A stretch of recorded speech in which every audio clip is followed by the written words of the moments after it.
बिछड़ के को पल तोहसे जियल बाटे गवारा हो।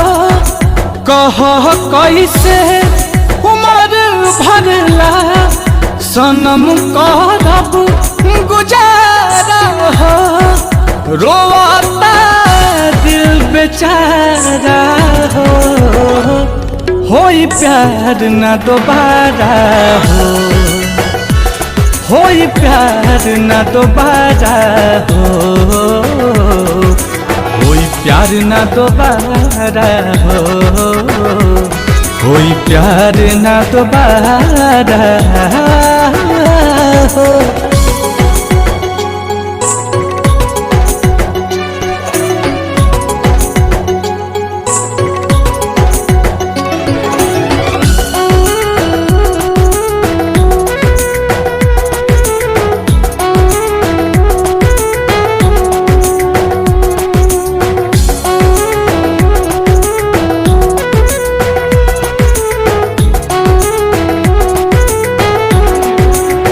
रूह दिल के ई बगिया अब कबो आबाद ना होई।